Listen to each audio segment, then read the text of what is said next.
This is your Diamond Insight for tonight of David Mabumba's nude video defense team.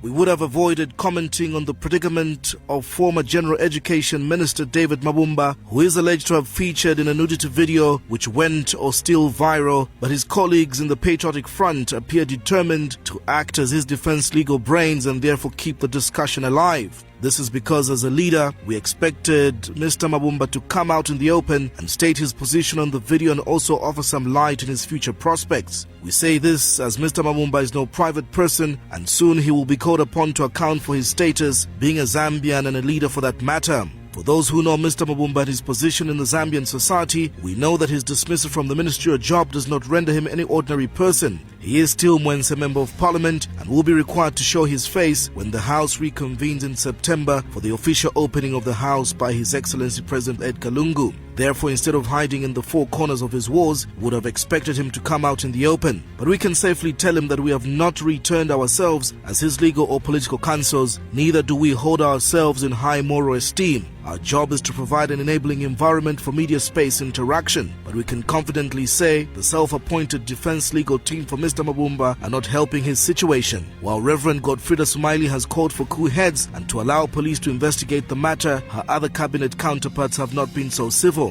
Take, for example, Defense Minister Davis Chama. How can Mr. Chama blame nationals of Benin for Mr. Mabumba or whoever it is in the nudity video for loose morals? Just how can Minister Chama go public, revealing that many more ministers are targets in the nudity scam without telling President Edgar Lungu is expected to keep a morally upright cabinet of ministers? Then we have our colleague in Home Affairs Minister Stephen Kampyongo, who would rather encourage the police against doing their job, instead of Minister Kampyongo advising the police to exercise their power to the Penal Code in Section 177, which forbids production or possession of obscene writings, drawings, prints, paintings and printed matter, pictures, posters, emblems or photograph, or any other object tending to corrupt mores. He has opted to climb the altar of religious forgiveness preaching. We know we are all lesser mortals, but let's allow Mr. Mabumba to heal within the demands of how a human being should behave when they are caught up in wrongdoing or simply when they are innocent. We also look at a headline story in the Sunday Mail of August 2nd, 2020, which was dubbed "More Ministers Targeted in the Scam." The first paragraph reads that information has emerged that more ministers have been targeted by online blackmailers based in Benin Republic.